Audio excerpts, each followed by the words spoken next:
listening to Her Profit Era, the podcast for founders who want a business that actually works, a business that's profitable, predictable, and pays them well.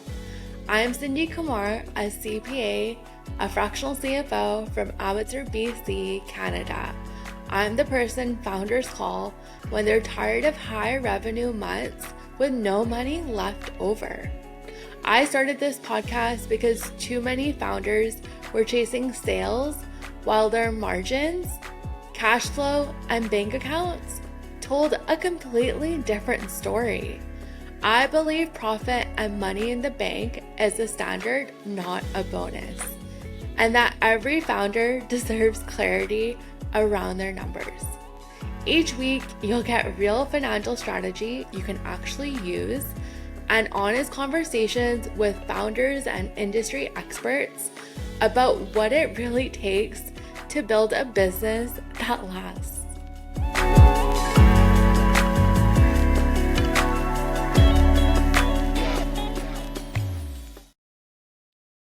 Today, I'm sitting down with Viet, the founder of Rude Mama, a business that started with homesickness and turned into a nationally recognized brand.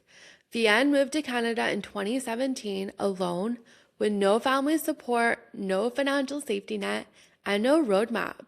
What she did have was a deep connection to her culture, a recipe that took 2 years to perfect, and the courage to build something from scratch in a new country.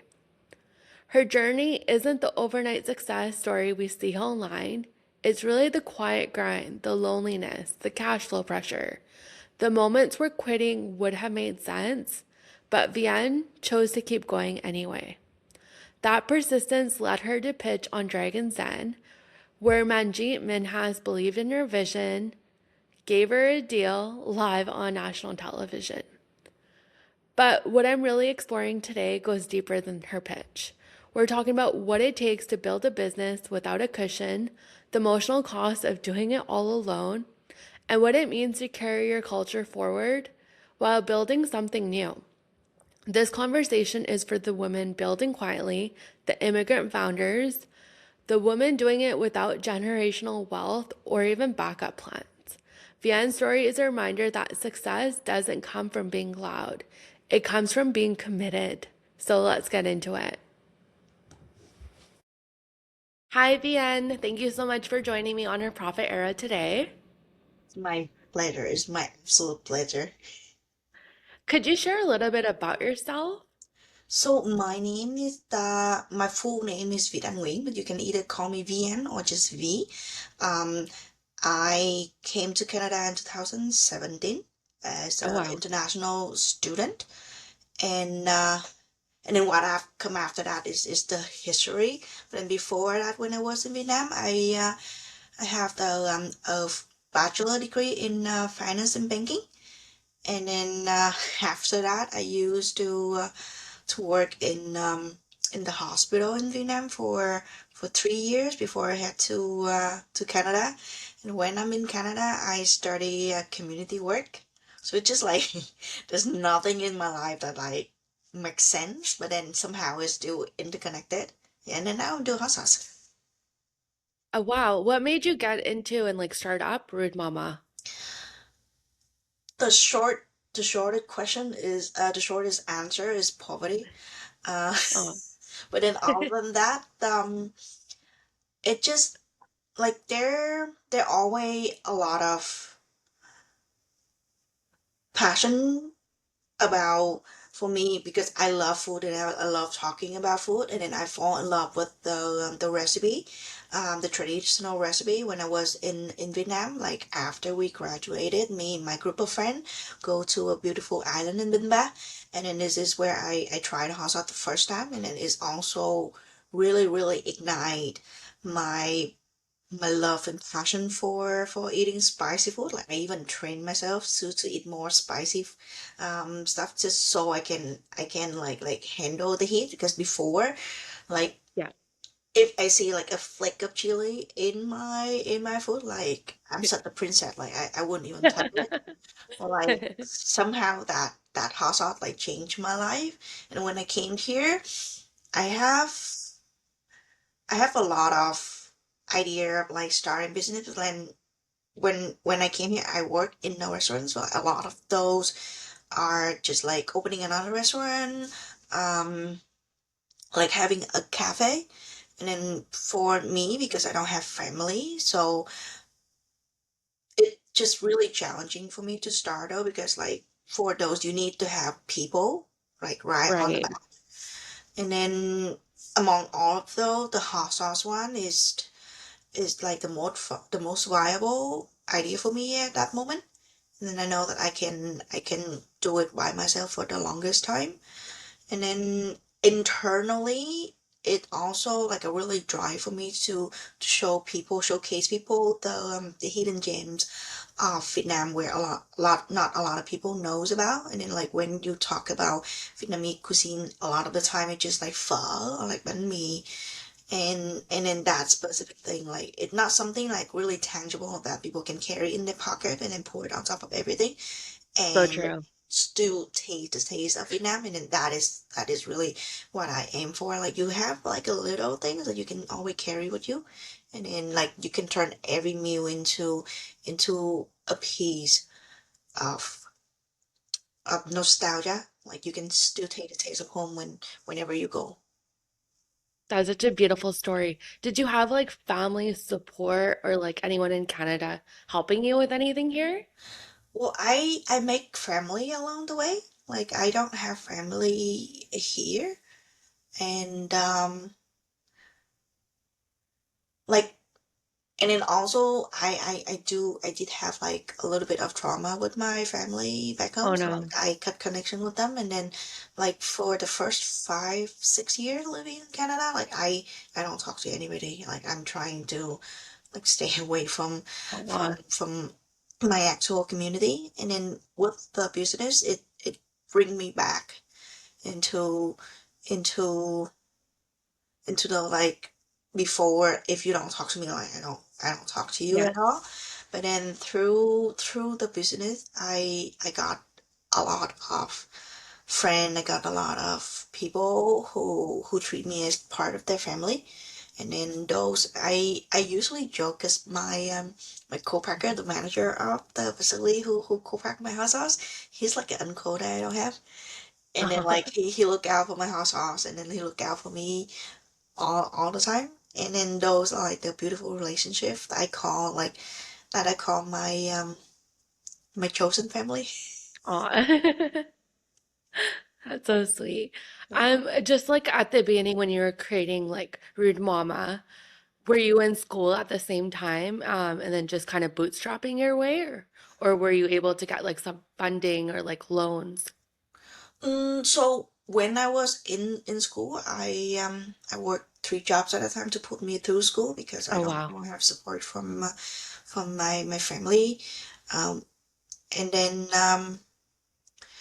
after graduating, I got jobs, and then there were times that I still work like 2 jobs at a time to fill my. Oh wow. It just kind of like I don't have any leisure things to do here, and then like Yeah. and then with it because of my lifestyle at that time, like I just trying to fill my my schedule, like work first and then die later, that kind of thing. And and then that 30,000 that I save from those period working on like multiple jobs at a time is actually what fund my business at the beginning. And Oh then wow. I think the starting point was because like I only have that idea like in the back of my head, Yeah. and then it actually started when I worked at Bar Isabel as a chef there, and then it's like reconnecting to chefs that have the passion of Hmm. cooking. And then like we do a lot of elevated dishes, and then that kind of like ignite my curiosity. It ignite my passion of like cooking because I always find joys in doing that. But then it just like you work too many jobs, and majority of the time it's just like boil ramen and then put whatever in your fridge and then Yeah. on the wall so you can call it a day. You're So right. yeah, so that kind of like brought the passion back to me. And then while I working that job, I still kind of like trying to um do research on how to make the hot sauce, and then do little batch. And I remember I make them into like a little ramekin, and then I brought it to my work, and I harassed my coworker to try my hot sauce. And then when they done with all of the batches, I go to my all the relationship that I had that time. I went to my dental. I went to my doctor office, and then I went to my Wow. physiotherapy clinic. And then like because I packed them nicely, so I was like, oh my god, it's cute. I'm like, yeah. And then after that, I gave them a survey. So then they do Wow. like a little survey for me, and then trade off for the gift. That's such a creative idea. Then yeah, that is how I started. And then I also joined a few, I think a few different entrepreneurship classes or like programs, just so like Yeah. I can get the basic and then get going. Yeah. Wow. Yeah, that's so interesting because it's like I would have never even thought about doing that. But I guess like just going through your network of who you know and just getting your product out there. Yeah. And then like those are they close to you, but they're not close enough, so Yeah, they don't like I can absolutely trust the survey, or like every idea that they put in. It's honest. Yeah, so true. it's not like your friend or your family. They like even if it sucks, they still tell you that it's good, that kind of thing. Yeah, they're just trying to be nice. And then how long was like your testing period until you got your products out there in the market? That took me 2 years Oh wow. because like before, even before that, because the traditional recipe from central part of Vietnam, they use fish sauce inside, and then it create a very beautiful color. It's more brown. It also Right. more thick, and it kind of like is sticky. But then like you look at the jar, like you just want to kind of like inhale it. But then I know from the beginning, like I don't want to have the fish sauce inside. As much as I want to preserve the cultural part of that, it Right. it just I want that, like if you put the hot sauce in front of, like in the middle of the table, everybody in the table will be able to share that. So part of that 2 years, me figuring out what ratio of vegetable that goes inside that actually compensate the umami of the fish sauce that I take out, and then what vegetable that come in that kind of still honor that texture because I want it to be chunky. Right. Yeah, and then after I nailed the recipe, I I did the test. And then after I get the feedback from the test, I adjust the ratio, and then yeah, that's how I got started. Wow, that's so amazing. Oh, how did you come up with the name Rude Mama? I mean, it because I came with the tagline first, and then I remember when I finalized the recipe, I'm just kind of like put my feet up the table, and then like daydreaming about like all the possibility in the future that I can get. And I came with the tagline first. It say ruthless on your taste bud. And I Wow. was brainstorming the idea with my friend at that time, and then she knows me. She was like, you can call it sassy mama. And Oh. but then the sassy doesn't really match with the ruthless the tagline, so I changed it to rude. And then it also turned like everything kind of like at that time, everything kind of like click, because like part of the puzzle for me is I want to like honor those strong independent women that shaped my upbringing, because like I don't have a supportive family in, and then growing up, like I really lean on to those like in my culture they were called difficult difficult people, like those are very strict. Are you talking about like women that have like confidence, not Yeah, afraid to speak their mind? yeah. And then like I always admire those, you know, I always look up to those. And like part of me when I make the hot sauce, I don't like at that moment, like when I do it, I don't want like my personal image to get into any of the branding. Right. And I want because like there will be times when I'm no longer with the brand, and I hope that like it gonna continue forward like 100 years after, and then there will be time where I no longer with the brand, and then I don't want people to just kind of like associate myself with just the brand, and then like that, like through Yeah. me, that is all people think about from like when they look at my hot sauce. And then yeah, like everything at that time, like when I have the name, it just kind of like with like firework like booming in my head, and like everything click because I also not only I can pay tribute to the strong independent woman that I always want to honor through it, also some nothing about me, because majority of the time when I was in the market, I'm like, you want to try root mama hot sauce, and people be like, are you root mama? I'm like, That's such a creative name and it really stands out too. yeah. And then like it makes sense because it's hot sauce, right? Like Right. I'm like I can just joke with people like I'm only rude when I'm hungry, but then the hot sauce is rude all the time. That's so true. And like what made you like apply to get on like Dragon's Den? I think last year, like not last year, this year, like the beginning of the year was a really harsh year for me because a lot of things happening at the same time.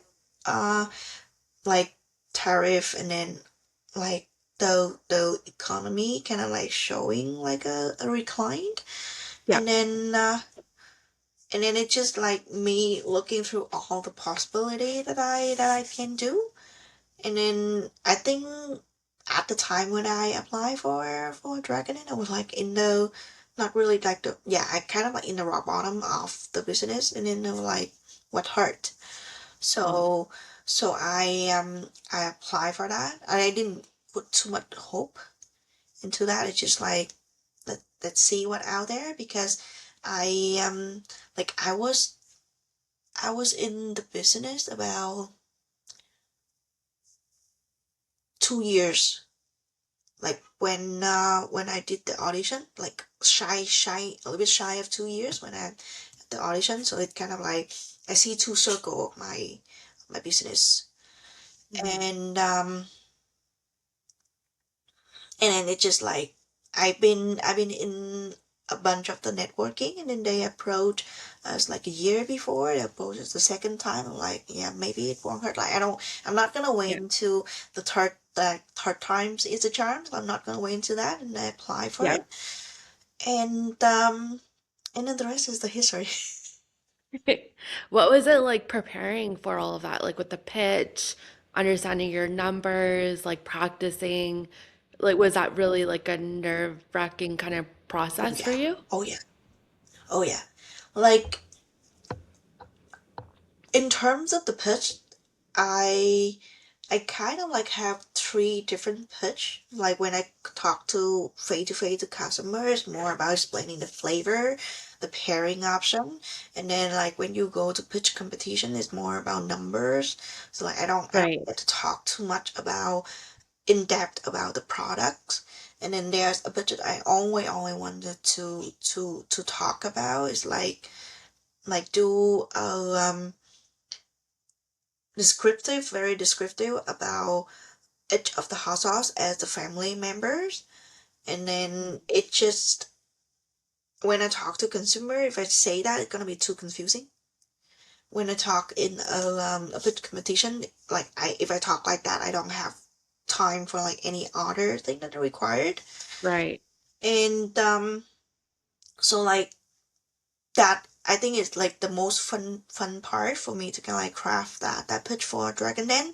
And in terms of the number, it really nerve-wracking because like I only have the internal fear about, because at the time when we were recording for Dragon Den, I only been in the business for like 2 years, so like our numbers not really strong enough.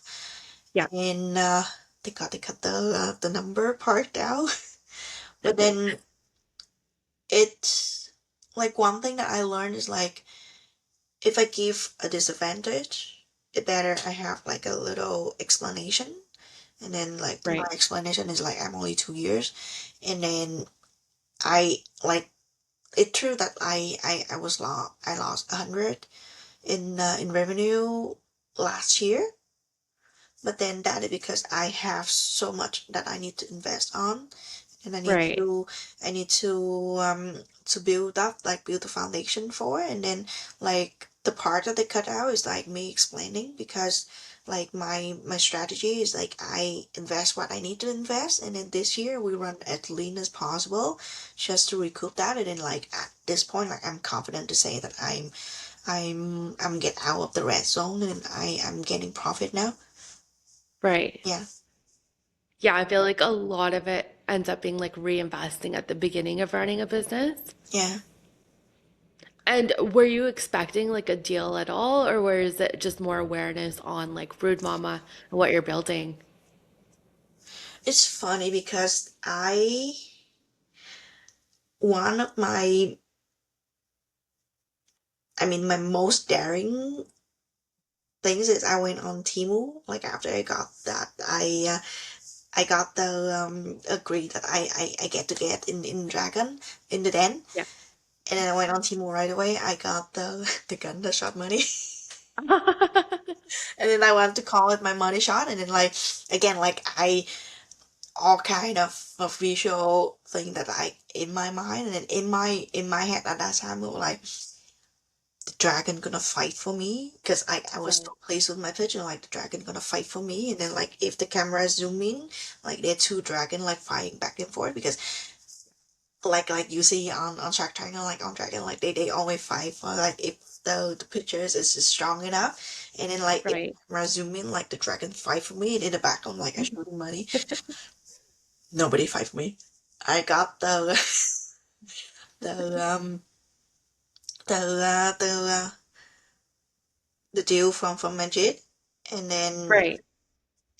I don't know if you remember, like I'm asking Dragon like is there any other deal in the den. And Yeah, like I remember that.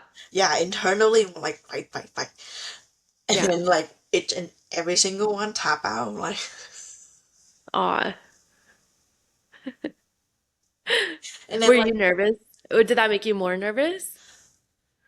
I mean yes and no, because like for me I do have a little bit of stutter. And then Yeah. I do have a mentor who kind of like helped me practice the pitch. And then one of the advice I got is like I need to talk slow and clear, because when I get Yeah. excited, like I talk in a way nobody Way understands too my work. fast. And then I think at that time I'm more kind of like in the zone, where Right. I'm numbed out. And then like logically and then practically I should go back and forth in terms of the numbers with Manjit. But like I'm at the end of my wit, like I don't have any more other vocabulary to throw away, and I just want to shoot Yeah. with my gun.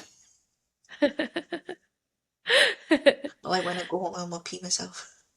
Aw. It must have been such like an exciting moment. And like you could tell like you were totally like confident, like just being there. Yeah, And then were you scared at all being vulnerable and sharing like your story about like having three jobs, like not having family support? Was like that the first time you really opened up about it? it is. It is, because before before the Dragon Den, like in terms of practicing for that, I did watch a lot of the episode from like the previous season. And then like I was, because my brand name is also Root Mama, and then I was Right. preparing for them to like shred me into pieces.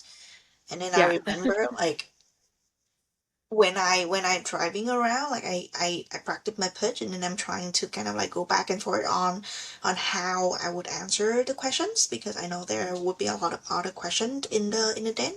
And one of the things that I get prepared for is like, if any dragons call me like bullshit or anything, like I would say, oh, shit since yesterday, so like biologically, like I'm half of it.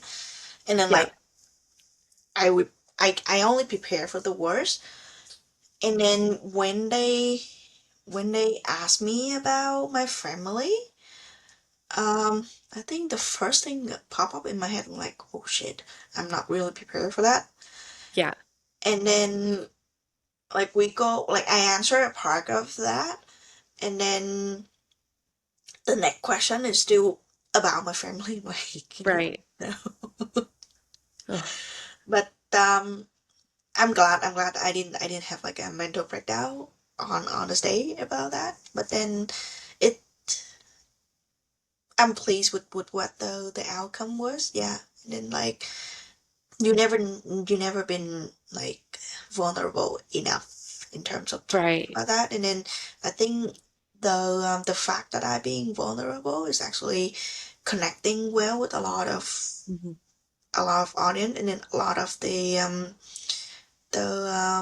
audience out there, especially like in my particular um race and a particular community, like there are a lot of similarity. Yeah. Yeah, I feel like it's such like an important part of like the Rude Mama story. Yeah. But it's also a hard one to like openly share because it's there's probably so much like emotional stuff going on, so much like so many like I don't know. It just, I don't think like anybody expecting, because I don't expect that question. Yeah, And at the same time, like I don't think the dragons expecting the answer that I gave them. Yeah. right. And then what has it been like working with Menji? Like, are you still going through the due diligence process or Mm. have you started working with her?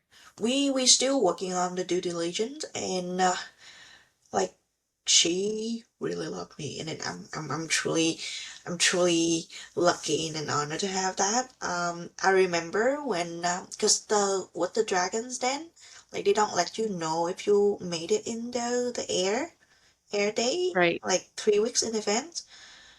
And then when I get the confirmation for the air day, like Yeah. Manjit is the one, like I got that confirmation on email, and then Manjit sent me like another email.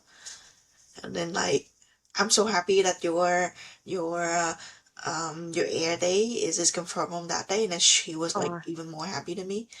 And I remember like the first meeting we have after the end, she told me that like although the dragon really loved me and in my story, and then they still oh, talk about me like days after, and I'm like, oh my god, is it just real?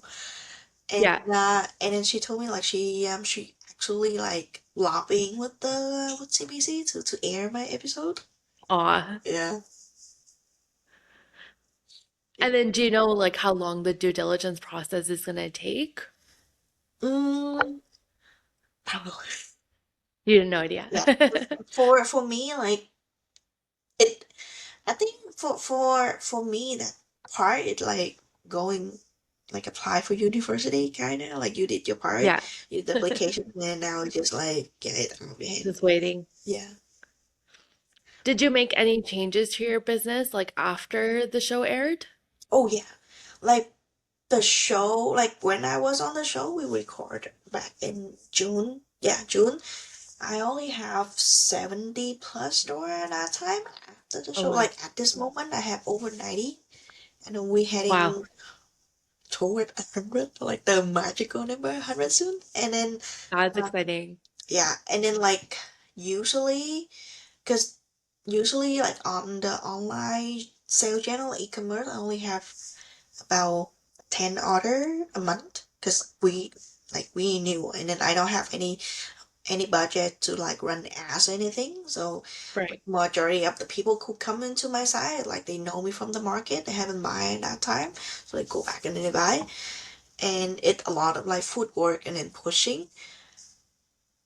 Within the week that the Dragon Den air, 4 days, we got 200 order. Wow. That's so amazing. And then I kind of like I'm a celebrity in my neighborhood right now because Yeah.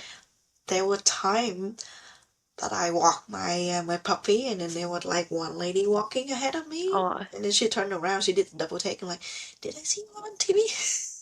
Aw. That's such a proud moment for you. Yeah. And then it's such a blessing that I truly hope that every entrepreneur get to experience that because it a great push. It's a very great exposure. And like I get to know a lot of people that I would never, or like it would take me years to even like reach them. Yeah. What advice would you give someone that's thinking about applying but hasn't or has this fear of like being seen? I think one of the things that really changed me is this business. And then because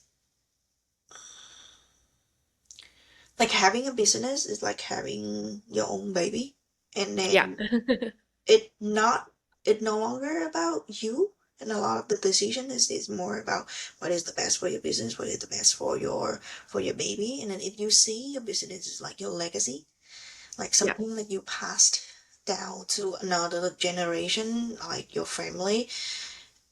I think, and then that also resonate with a lot of Asian because first generation of immigrant, like Asian, Yeah. when they come to a new country, like they do everything for the future good. And Right. then a lot of the time when there are a lot of things that I don't really like doing, but then when it comes to the business, it's like it's not about me. Like so true. It like if I start a business and then I want to go to have its success, I'm just a mere tool to get it to where it is. And then I do have a lot of fear in the past that like somehow the development of me, I'm not developed as fast as my business require, and then I become like an obstacle. Right. So Yeah. yeah, so I think for if you start a business, if you want it to be success, then take the leap.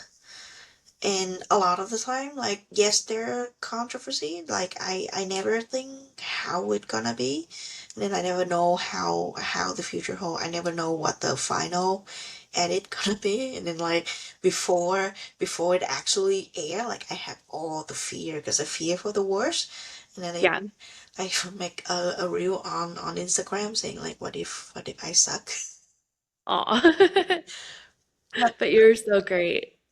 yeah, like I can try my best. That the only thing that I can do, and Yeah. I think all of the interpretation is from the other side. Like I Right. can the best you would do is to represent yourself, and then it's also the matter of like whether you're ready or not. And then I think of everything, the entrepreneur, like those who holding a decision would know the best. So do it when you're ready. If you need time, just breathe. Right. And if you like, if you think that is the way to go, then do it. Yeah. That's so true. Are you like fully like full time in the business or do you still have like a Oh side yeah, job? since day one.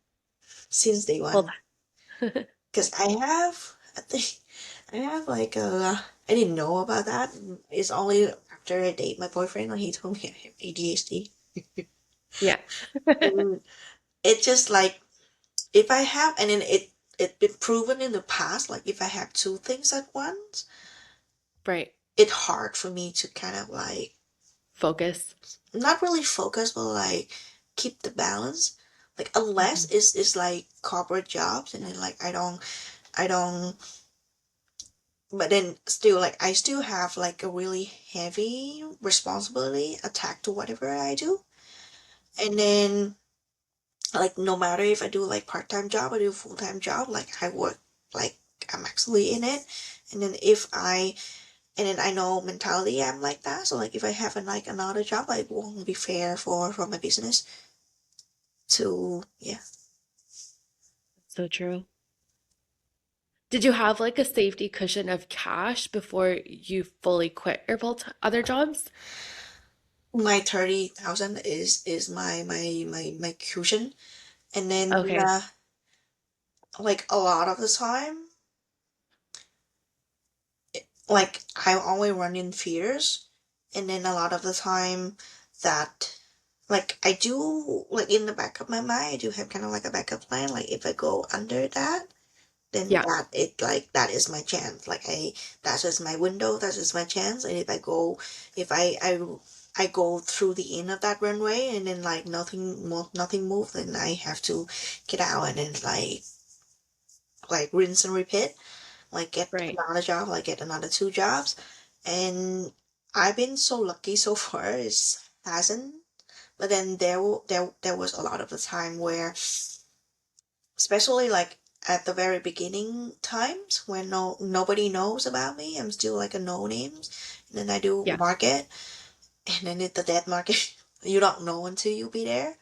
And then Yeah. a lot of the time I'm like, what am I doing here? Aw. Yeah. With getting into so many different stores, was that you just reaching out to anybody and everybody, getting in front of them, calling them? What did that whole process look like? Well, I used to do that by myself, like from the very beginning. I have a bags with the Yeah. sample with chips, and then I would go to like all the store that I knows of, and then like talk to them, trying to talk to the buyer or the season maker, and then get them to try my hot sauce. Yeah. But then later I had my broker, and then she did help me a lot because she can get into those buyer that I normally would couldn't, or like it's gonna take me so much time to Right. even get into like contact with one because of the internal email chains. Like if you don't know who specifically you reach out to, and then you Right. reach to the wrong person, and then like it's just gonna go around. Yeah. Yeah. So true. Yeah. And then I think she is my most, like she and my co-packer, my Yeah. broker and my co-packer is just my most right decision in my business. Do you have like other team members hired, or those are like the only two plus you?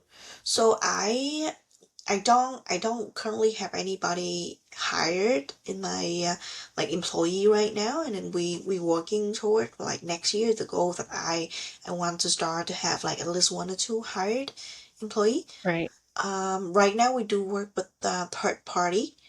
So I have, in terms of third party, I have my co-packer, I have my broker, I have distributor, and then I have a 3PL who also act as our warehouse. So in terms of like the merchandise thing, like it's a good system. It's a good system that I built out. But like in terms of e-commerce, like we don't have any ledge to actually manage that. Yeah. Oh, wow. And then with your products, where do you sell them locally in Ontario, or do you sell like Canada wide? So right now we are all over Canada, but majority of the store is in Ontario. We have a few store in BC, Vancouver, and in Saskatchewan. And Oh, then wow. our goal next year is to expand further to the west side. And with the Dragon Den, I do have a lot of um requests or like question that people ask me if I have any distribution in Quebec or like in the further east East. side. Yeah, So that gonna be a really to next year is gonna be a very interesting year for me to kind of like seeing us grow and then like expand across Canada. that's so amazing. And I'm sure like Manji will get you in like Calgary, the Alberta area. Absolutely. What's like your best-selling product? Because I know you have like different flavors of your hot sauce.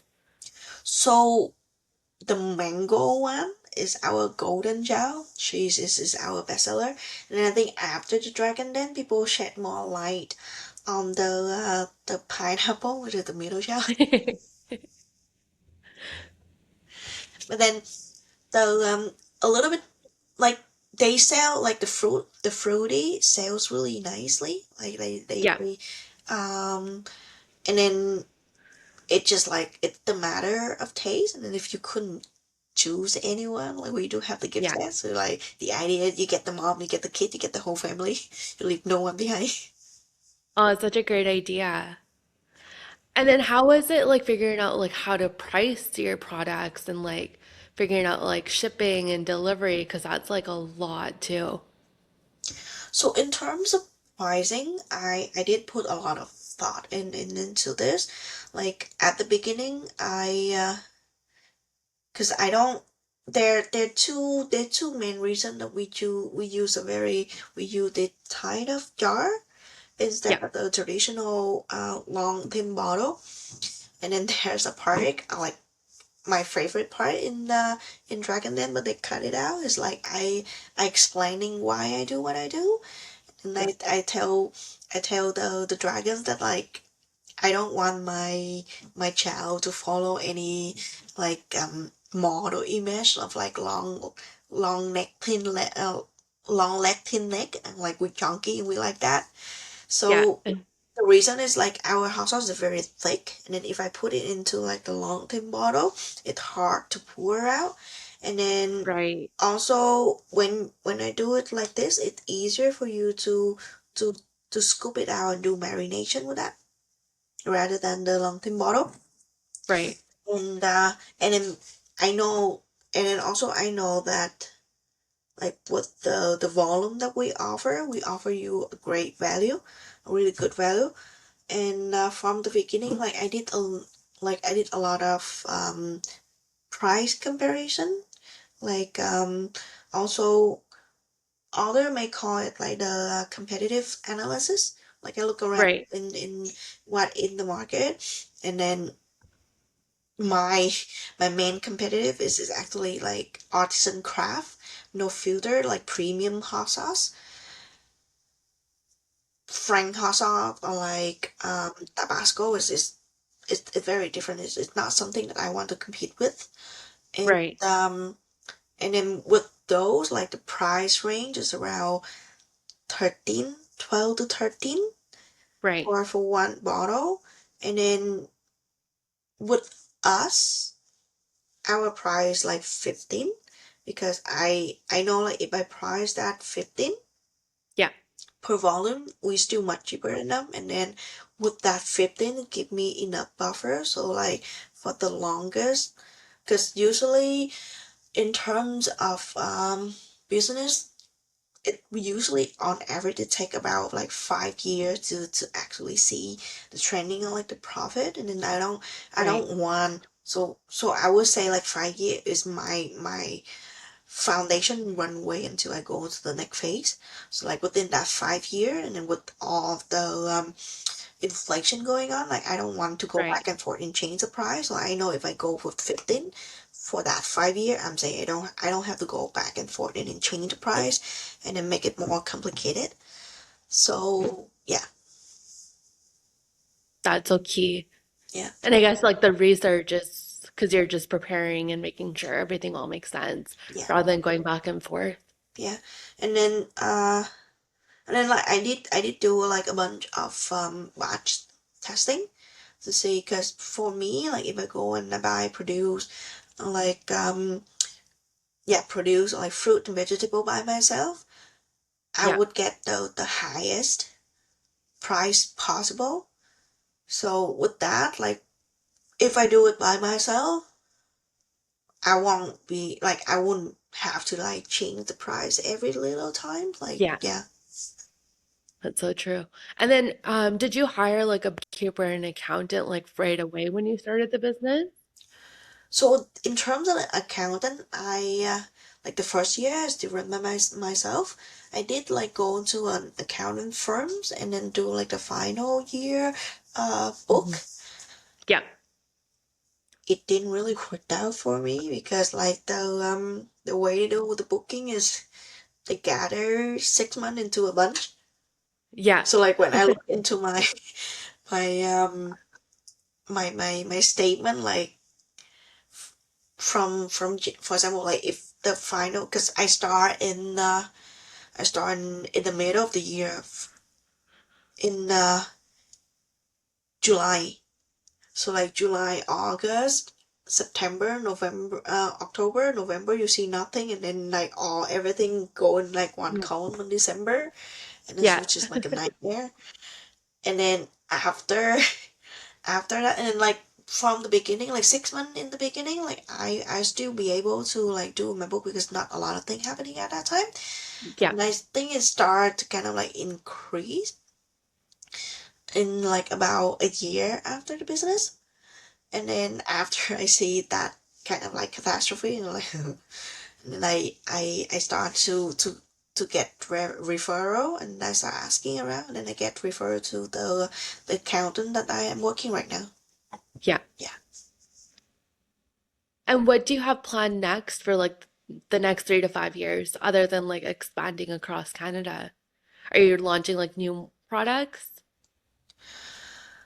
For the new product, we thinking about that, but then at the same time, right now, especially the next year, the next 2 years, we want to refine because I have enough data, like real time data in the market where um a lot of people, because our hot sauce doesn't have any preservative or like MSG or fillers inside, but then the only thing that a lot of people concerned about is we still use canola in our hot sauce. So Okay. the next year after the 2 years, I want to refine the ingredients, make it really clean, and Right. I'm even planning to change our cane sugar to like organic cane sugar. And with Oh, the wow. economy of scale, like I would be able to like a few cent increase in ingredient right now won't be mattered too much with the majority of the like the store that we have. So like I'm kind of like I'm at the point where I'm confident in into changing my recipe without Oh, wow. affecting too much of the cost. And we also want to get the non-GMO certificate. And then in the next 3 years, like in the 3 year mark, yeah, uh like 3 year to 4 year, we plan to do exporting Wow, that's outside, amazing. yeah, outside of Canada. And but then before everything, like I need to refine my ingredients and make it the absolute best before I start like expanding further. And then there's still like this year I have with the Dragon Ink Boost, I get a lot of notice and a lot of sales, it's kind of like it even out our sale channel right now. Right. So there are a few hiccup here and there that I need to go back and then like fix those both, like oil them a little to Right. the machine run smoothly. How has it been like managing inventory and cash flow? Because I know with inventory, it's like a lot of trial and error, figuring out like how much product you need, how much is going to sell. So in terms of, well, actually for the inventory, I have to shout out to my mentor. I have Okay. a great mentor. His name is Mike, and he's the one who helped me to kind of know better about my book. And then I Yeah. know like he every time we meet, like he flipped the P&L, like from Yeah. profit and loss chart for me to Yeah. actually see like what I need to improve on. So like in terms of strategically, like it's great. Cause before I meet him, like I'm running in like a fog. Yeah. Like everything is blurry, and then I just kind of like I kind of like know what I'm doing, but at the same time I Right. don't. Like I I know the direction that I'm going to. Like I'm going to the line, and then like the line, the turtle, but Yeah. then I don't actually know in detail what I'm doing. And then he also helped me with like in terms of like seeing how much inventory I need with that P&L, with that inventory, because the inventory, I think there's like a formula. You have like the inventory of last month is gonna be your opening inventory, and Right. then you whatever you sell this month, you minus that. If you make any Right. more, you add that, and then it's gonna be your ending inventory. So like I would be able to see how much I actually need, because before that, before knowing that formula, like last year I was just kind of like running in full panic mode and like in survival mode. Like I don't Right. know how much, and then when it kind of like it come a little bit low and I'm like, oh my God, I need to do another Yeah. inventory where I don't have money. And then when I remember our first two meeting, I talked to him like, oh my God, I need to get the inventory. I need to make another hot batch of hot sauce, but I don't have Yeah. money. And the bank don't won't lend me money. And he was like, do you actually need that? And then he flipped the number, and I'm like, oh, I don't need it. Wow. That's great. You have such like great mentors and Yeah, support helping you. yeah. And then I think it's very crucial for each of the entrepreneur who run a business to have a mentor, because I think like for me, an analogy like running a business is more like you riding your car, you driving Mm, your car, yeah. and then it gonna be a long time. It's like you driving from Toronto to Quebec. It take like a whole day, 10 hours, and then with that 10 hours, mentor would be the person on your passenger seat. Not only they talking to you, not only they will be able to like do the GPS for you, they will Yeah. be able to kind of like see the road, and maybe like they're policed on the side road, or like their car stopping on the side road they warn you about. And then if they're like a good mentor is the one who went through that route, so they know kind of like what pothole you have, what hiccup you have. Right. Yeah. And how did you find your mentor? Because I know some people, like when they start up a business, it feels really lonely and they don't know where to look for like a community or even finding a mentor. Do you have like any advice for them? So in terms of mentor, I know Futurepreneur, they have the loan Hmm. up to 75,000 that you can apply for, and then with that loan, like every loan through Futurepreneur, it's about 5 years. The first year you don't have to pay principal, and then they pair you with a mentor for that whole length. Oh, wow. Yeah, and then the next one is the forum. So they have really good mentor that you can apply for, but then forum only support women entrepreneur. And then also other than that, the forum and then the Wisepay. Wisepay is another the one that I got my other mentor for. Yeah, and then it great because I have about 4 or 5 mentor that Oh, wow. That's awesome. I like they form like a board of mentor, Yeah. and then even so like the the absolute best mentor is somebody like you don't really expecting having, because one of my amazing mentor that helped me with social media is actually the the like the home chef. Like he have the home chef account. His name is Cal.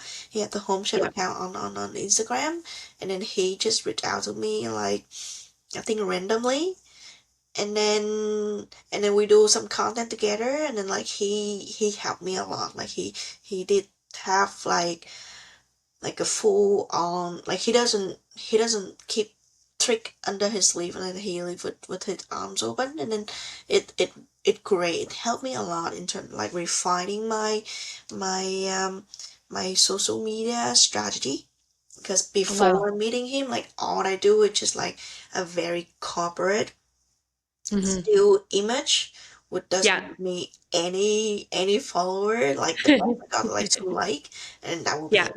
Like nobody wants to watch it. And then after I met him, like my game changed. And then we did like elevated, like funny clips, and then it get more Hmm. engagement. It helped with the algorithm, and then with the Dragon Den, it's just kind of like a naturally push because I've been building Right. on that algorithm on Instagram for so long. Yeah. That's so amazing. What is like the best way for our audience to connect with you or like buy Rude Mama products? So in terms of connecting, I'm on Instagram a lot. So if you want, just go to Rumama Hot Sauce all together. Follow us, give us a like, DM me if you want to say hi. In terms of buying, the best way is to go to rootmama.ca. So from there, there are two ways for you to buy. Either you can go to the store location tab, for which there's a live map over there. You can zoom in and see which store close to you. We in a few store, but we're not in all of them. So if you couldn't find any store close to you, some more like if you live in Quebec or like outside, like some store that we haven't reached out yet, you can send me a text, a message on our website. Recommend me some store that I can reach out to, or you can also order online. Just go to the collection and then one cart. Thank you so much, Bien. I'll share all your details in the show notes. Thank you.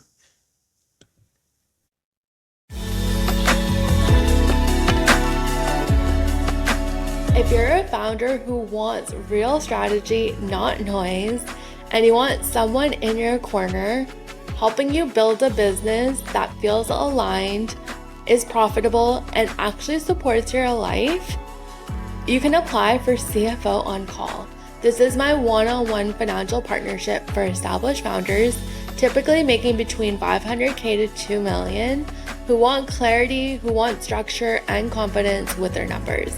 The link is in the show notes, so you can schedule a profit strategy call, or you can DM me CFO on Instagram at @CindyKamar, and I'll send over all the details.